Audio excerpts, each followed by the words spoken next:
सबसे बड़ा turning point मेरी लाइफ में आया वो सन 2020 की बात है। और एक गाना हम मेरे को कॉल आया और मुझे विश्वास नहीं हुआ कि क्या ये सच में मेरे पास कॉल आया है। तो मैं बात कर रहा हूँ उत्तराखंड के लोक गायक गढ़ रतन। एक युवा अभिनेता जिनको आपने उत्तराखंड के जाने माने लोक गायक नरेंद्र सिंह नेगी और स्वर कोकिला नीना राणा जी के गानों में अभिनय करते देखा। आज उनसे एक वार्ता होगी जिसमें हम उनके अभिनय के भीतर बहुत कुछ और भी जानेंगे। तो चलिए मिलते हैं उत्तराखंड के युवा अभिनेता राहुल। राहुल जी, आपका वेलकम है आपके अपने ही यूट्यूब चैनल दो कदम में। और आप सभी का स्वागत है दो कदम में मेरे साथ। तो सबसे पहले हम जानना चाहेंगे आपके बचपन से आपकी पैदाइश कहाँ रही, आपकी शिक्षा वगैरह कहाँ से हुई और कब आपने ये डिसाइड किया कि मैं अभिनय को ही अपना करियर बनाऊंगा। मैम, मेरी जो शिक्षा है और जो मेरा जन्म है वो सब दिल्ली का ही है।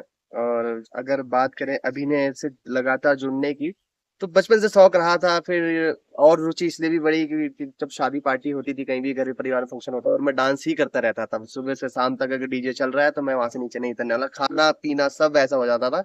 12th मैंने क्लियर करी, तब ज्यादा मैं इसमें एक्टिव हो गया। तो जब आपने फाइनली डिसाइड किया कि अब मुझे अभिनय को ही अपना करियर बनाना है, तो तब आपके परिवार वालों का, आपके रिश्तेदारों का, आपके फ्रेंड सर्किल की क्या प्रतिक्रिया थी। परिवार का भी थोड़ा एक प्रेशर रहता है कि भाई क्या कर रहा है, इसमें कुछ सोर्स है भी या नहीं, और आगे लाइफ कैसे चलेगी, सेटल कैसे होगा, तो काफ़ी रहता है। और रिश्तेदारों का तो देखो, रिश्तेदार तो है ही, आपको पता ही है, मैं क्या बताऊँ। तो आपके साथ क्या क्या चैलेंजेज रहे और क्या टर्निंग पॉइंट ऐसा था कि आपको लगा कि नहीं, बस अब यही मेरा पाथ है। मैम, अगर चैलेंजिंग की बात करें तो बीकॉम मैंने फाइनल कर रखा है और साथ में मैंने एचएम भी कंप्लीट कर रखा है। जॉब का मेरे पास जॉब मेरे पास आ भी गई थी बाहर की क्रू की। बात करूँ तो चैलेंजिंग ये रहा कि जैसे सपोज़ हमें शूट पे आना पड़ता था पहले। अभी तो हम एज अ लीड एक्टर काम कर रहे हैं, पर पहले हमने ग्रुप में भी काफ़ी काम किया है, ग्रुप में बैक डांसर्स में। तो वहाँ से हमने शुरुआत करी है। तो फिर धीरे धीरे आगे बढ़ते बढ़ते बढ़ते बढ़ते काफ़ी कठिनाइयाँ भी आती है, काफ़ी गैप भी हो जाता है बीच में। पर फाइनली मैंने डिसाइड कर लिया कि भाई अब करना यही है। फिर टर्निंग पॉइंट कब आया जो कि आपकी एक पहचान बनी और लोग आपको जानने लगे। मैम, टर्निंग पॉइंट की बात करूँ तो मेरी जो असली पहचान अगर मैं आपको बताऊँ कि अगर मुझे लोग जानते हैं तो स्टेज परफॉर्मेंस से जानते हैं। और मैंने फिर 2012 में हमारे एक गुरु हैं भगवत मन्नाल जी, तो हम उनके साथ मिले और फिर हमने स्टेज इवेंट शुरू करे। तो अब मेरे को सीखने का भी बहुत मौका मिला और उसमें मुझे ऐसे ऐसे गुरु मिले जिन्होंने मुझे बहुत कुछ सिखाया है। अगर मैं बात करूँ एक्सप्रेशंस की, बात करूँ डांस की, बात करूँ मतलब कैसे पब्लिक को फेस किया जाता है, कैसे कैमरे को फेस किया जाता है, तो वो मेरे पर्वतीय कला संगम नाम है उस टीम का, पर्वतीय कला संगम ग्रुप दिल्ली करके। और लगभग मैं 12-13 सालों से इस ग्रुप में स्टेज परफॉर्मेंस भी करता आ रहा हूँ कंटिन्यू। तो जो सबसे बड़ा टर्निंग पॉइंट मेरी लाइफ में आया वो सन 2020 की बात है। और एक गाना हम मेरे को कॉल आया और मुझे विश्वास नहीं हुआ कि क्या ये सच में मेरे पास कॉल आया है। तो मैं बात कर रहा हूँ उत्तराखंड के लोक गायक गढ़ रतन नरेंद्र सिंह नेगी जी का। तो उनकी टीम ने मेरे को कांटेक्ट किया कि राहुल जी, हम एक आपको गाने की फीचरिंग के लिए सोच रहे हैं।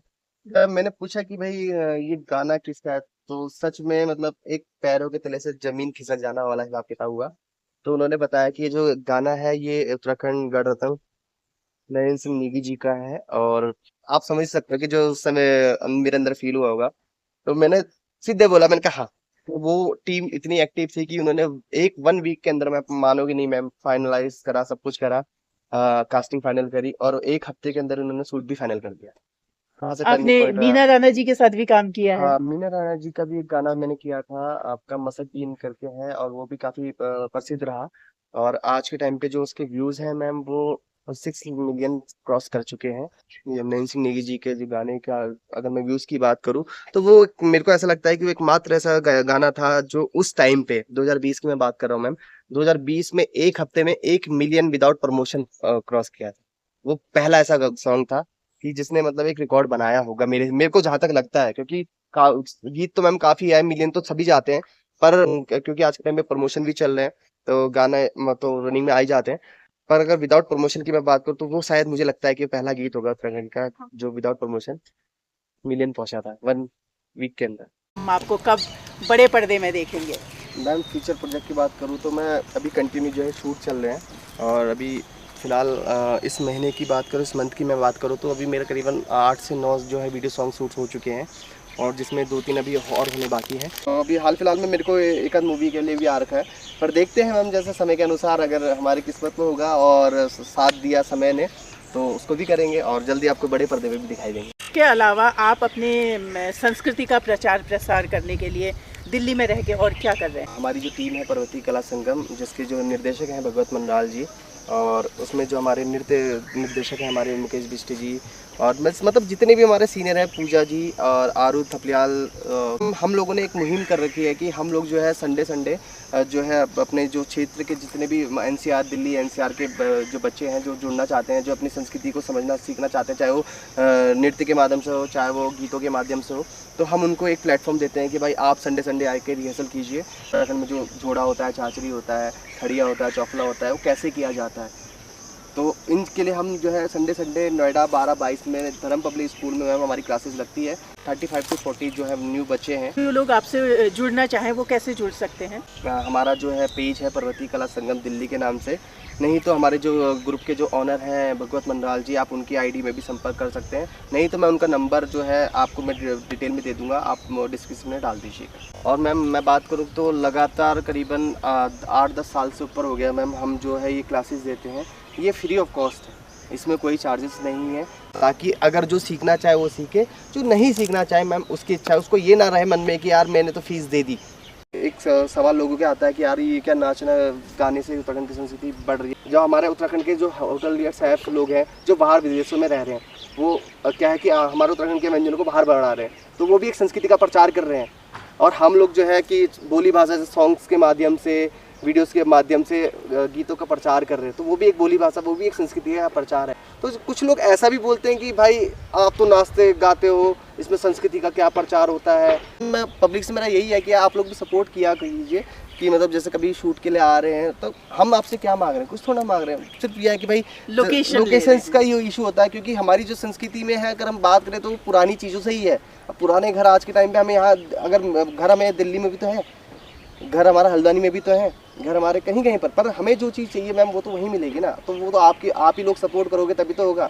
अब दूसरी बात यह है कि आज संस्कृति को प्रमोट करने की ज़रूरत क्यों पड़ रही है, क्योंकि वो लुप्त होती हुई नज़र आ रही है। तो सबसे एक पब्लिक से भी, साथियों से ये कहना चाहता हूँ कि आप अपने घर में भी अपने बच्चों को मतलब किसी न किसी प्रकार से संस्कृति से जोड़ के रखें, उनको बोली भाषा सिखाएं, उनको अपने गाँव के बारे में बताएं, अपना जो आपका अनुभव है उसके बारे में बताएं। चलो भाई दिवाली में हम सारे घर जाएंगे, तो हमारा जो उत्तराखंड है ना मैम एक नज़ारा ही अलग होगा। जितने मतलब घर टूट रखे हैं, जितने मतलब कि ताले लगे हुए हैं, वो सब खुलेंगे। यही एक संदेश है उन लोगों के लिए जो कि बाहर जाके प्रवासी उत्तराखंडी बन गए हैं, उन लोगों के लिए संदेश है कि आप लोग आइए, अपने घरों में आइए, वहाँ के ताले खोलिए, वहाँ होली दिवाली मिलकर मनाइए, ताकि हमारे गोस्ट विलेज दोबारा से आबाद हो जाएं। जो उत्तराखंड के उभरते कलाकार हैं इस इंडस्ट्री के, उनके क्या स्ट्रगल रहते हैं, और उन स्ट्रगल्स को देखते हुए आपकी सरकार से, उत्तराखंड सरकार से क्या अपेक्षाएं हैं? अगर अपनी बात पढ़े लिखे बोल सकते हैं आप, ज्यादा तो नहीं, थोड़ा बहुत बोल सकते हैं, पर मैं ये कहता हूँ कि जिन्होंने इस लाइन को अब पूरा अपना जीवन समर्पित किया है, सबसे पहले सरकार को उन लोगों के बारे में सोचना चाहिए, उनके परिवार के बारे में सोचना चाहिए। एक पेंशन का आप करवा सकते हैं, कलाकारों के लिए आप एक मानदेय तैयार कर सकते हैं, इमरजेंसी फंड हो सकता है, जैसे अभी प्रहलाद मेहरा जी की आकस्मिक डेथ हुई। ये चीज चुभती भी है कि यार सरकार आखिरकार कलाकारों के बारे में क्यों नहीं सोचती। अगर कहीं भी कार्यक्रम होता है तो वहाँ कलाकारों को तो पहले बुलाया जाता है, क्योंकि उनको पता है कि भाई क्राउड पुलिंग होगी तो, कलाकारों हाँ, तो कलाकारों को, पर जब बात आती है कलाकारों के हित की तो वहां पर सरकार बिल्कुल नहीं सोचती है। मेरा यही निवेदन है सरकार से कि भाई आप कलाकारों के बारे में भी थोड़ा सोचिए, ताकि एक कलाकार की जो है हिम्मत बनी रहे आगे तक, वो और अच्छा करने की सोचे। नहीं तो काफी कलाकार हमारे इंडस्ट्री में ऐसे हैं जिन्होंने इस लाइन को छोड़ भी दिया है। हम लोग भी आज की यूथ, हम भी अपना दिल्ली में रहते हैं, अपना जॉब करते हैं, अपना वहीं खाते हैं, अपना ठीक है, कभी घूमना होता आप तो अपने गाँव आ जाते, पर संस्कृति कैसे बची रहेगी। दुख मैम ये भी होता है मेरे को, मैं अपनी एक फीलिंग बता रहा हूँ आपको, हमारे उत्तराखंड के लोग ही कहते हैं यार तुम क्या लगे हो इसमें, तो मगर हमें असलियत पता है ना कि हमें कितना मिलता है, हमें क्या है लास्ट में देख कंडीशन पता है, लोगों को चली जाती है। जब किसी कलाकार के साथ कोई दुर्घटना होती है तो लोगों को पता चल जाता है, अच्छा ऐसा हाल है।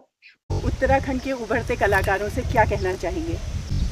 युवा पीढ़ी के जितने भी कलाकार आ रहे हैं और जो इसमें रुचि रख रहे हैं, तो मैं कहता हूँ कि उनसे कि भाई साथ साथ आप अपने स्टडी पे भी फोकस कीजिएगा, क्योंकि हमारी जो लाइन है और इसमें अभी इतना भी मैं कहता हूँ कि ग्रोथ नहीं है कि आप इसमें आगे अपना मतलब इनकम का सोच सकें या आप अपना लाइफ सेटल की सोच सकें। मतलब ये है कि आप अपना करना चाहते हैं, इसको एक रुचि रखिए, इसको अपनी एक हॉबी रखिए, आप साथ साथ इसको भी कीजिए और साथ में अपने कल्चर को पहचानने का भी मौका मिलेगा। तो इसमें जुड़ा रहना भी ज़रूरी है। मैं अपनी बात करूं कि मेरा जो बॉर्न है वो दिल्ली का ही है, वही है कि होम टाउन मेरा यहाँ उत्तराखंड में है, पर बॉर्न तो दिल्ली का ही है ना। अब मैं दिल्ली में स्टडी हुई, सब कुछ हुआ, तो पर आज के टाइम पे है कि अगर मेरे को इस चीज़ में रुचि है, मुझे अगर बोलना आता है, पहाड़ी बोलनी आती है या समझ आती है, तो वो इन्हीं चीज़ को देख के तो आती है।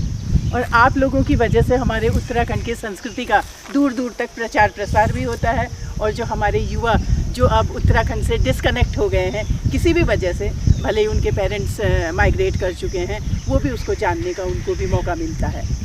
थैंक यू वेरी मच, आपने समय दिया और आपको ढेर सारी शुभकामनाएं आपके उज्जवल भविष्य के लिए। मैं धन्यवाद करना चाहता हूँ 2 कदम की पूरी टीम का और मैम का, जिन्होंने मतलब इतना कीमती समय निकाल के, मैम आपका समय भी बहुत कीमती है, और जो आप यहाँ पर आए और थोड़ी चर्चा करी, बहुत अच्छा लगा।